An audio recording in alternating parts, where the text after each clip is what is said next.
OK, changing gears now. We've all been having a wonderful time over the last week and a half with the Olympic Games. They're not even over yet. It's already Australia's greatest ever Olympic Games. You ever imagine you were going to say that? That's in terms of gold medals. In fact, yesterday, Team Australia won 4 gold medals in 5 hours. And it's marked our most successful day at an Olympic Games ever. For more, let's go to Paris. Fox Sports News reporter Luke Doherty's been doing a fantastic job. Luke, you've struck gold yourself, mate. You've attended the most successful Australian Olympic Games in history. Yeah, indeed. I mean, we've been at plenty of games where the Aussies haven't performed up to scratch, but this one has just been euphoric, with the Aussies in a great mood. It makes it so much easier to cover things when we're doing well as opposed to when we're not doing well, because the athletes are a little bit happier, aren't they? And they're happy to talk to the fans back home from here in Paris. And we've been bringing you all of that over the course of the last couple of days. Luke, hard to pick a favourite. Mine is probably that BMX gold medal from last weekend, but we've still got a couple of really good chances late, especially women's water polo and also our 1,500 metre runner. Now, that race is going to be, I think, around about 4:15 a.m. on Sunday morning. Jessica Hull, she's got a real shot, hasn't she?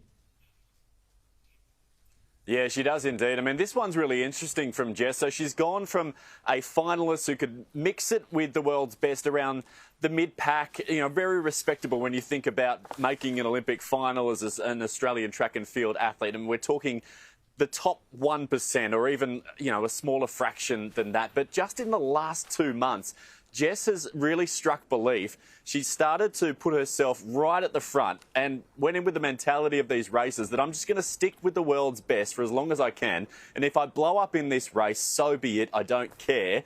But what's ended up happening is she's realised that she can actually stick at the front of these races. The confidence that has given her has transformed her from that mid-pack finisher now to someone who's really expected to finish on the podium in this 1,500 metres. So absolutely fascinating to see the transformation just in the last 8 weeks or so in Jess Hull. So we watched that with interest. Also, our Aussie Stingers, they were absolutely amazing this morning, Australian time. They beat the USA 14-13 in a penalty shootout.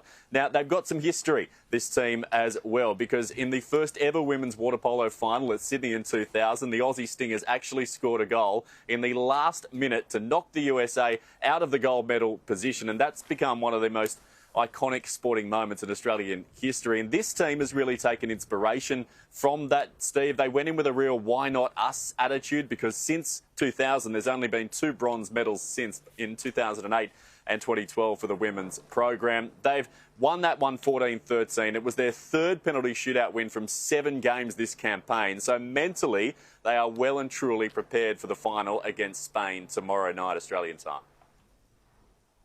Yeah, as a sports historian, you'll absolutely appreciate this, Luke.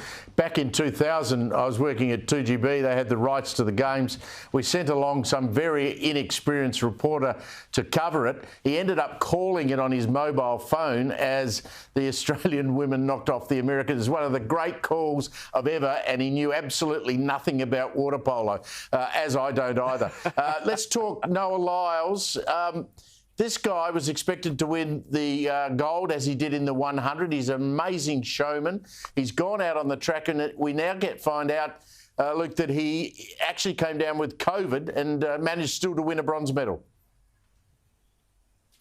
Yeah, quite remarkable. Anyone who saw Noah Lyles hit the track immediately before the 200 for men, you would have thought that he was in the best shape of his life. He came out, he was gesturing to the crowd, he was jumping around. He actually got a warning by the officials for taking too long to get into the blocks because he was gesticulating so much. Turns out it was all bluff and blunder, perhaps trying to convince himself that he was good to go, because Tuesday night Australian time he tested positive for COVID. So this is the guy who won the 100-metre sprint and ended up finishing 3rd remarkably behind Leslie Tobogo of Botswana and Kenneth Bednarek, who got the silver, his compatriot from the USA. Had to be taken from the track in a wheelchair. Said he was suffering lightheadedness, chest pain as well, shortness of breath due to these symptoms, wasn't sleeping well. He addressed reporters later in a mask as well to give us a bit of an insight into what he'd been going through. So when you do go and watch these athletes perform at the Stade de France, it's actually quite frightening how quick the human body is moving. The television doesn't do us justice. So for Noah Lyles to be able to pull that off with COVID feeling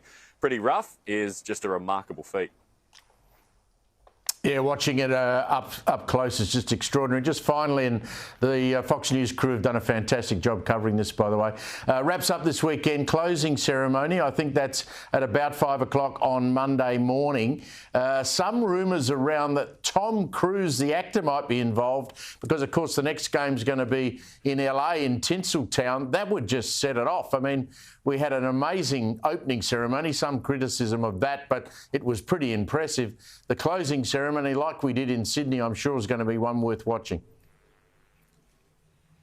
Yeah, there's always the handover moment, isn't there, from the current game's host to the next game's host. And like you mentioned, that will be in LA, Hollywood, the centre stage, and perhaps no bigger star amongst Hollywood's elite over the last, I guess, it's been 3 decades now almost, than Tom Cruise. And he loves a stunt. So there's some rumours floating around here, the French capital, that Tom Cruise is going to perform some sort of stunt from the roof of the Stade de France to mark that handover moment from Paris to LA. Just some other details that have started to come out as well from the artistic director of this ceremony. He's a bloke named Thomas Jolly, Steve, and he says it's going to combine wonder and dystopia, and it's going to present the games as a fragile monument. Now, this is a quote, that the games, someone's going to come back if the games disappeared and someone was rebuilding them in a distant future. Travellers from another space-time who arrived on Earth to discover the vestiges from Olympic history. So whatever on earth that means, it's going to be an absolute show, that is for sure. You just confused me a bit there, Luke, as to whether I will get up at 5 a.m, but I'm sure it'll be great. Thanks, mate. Have a great weekend there in Paris. Thank you very much for your help. Make sure you head to Fox News for all the latest coverage.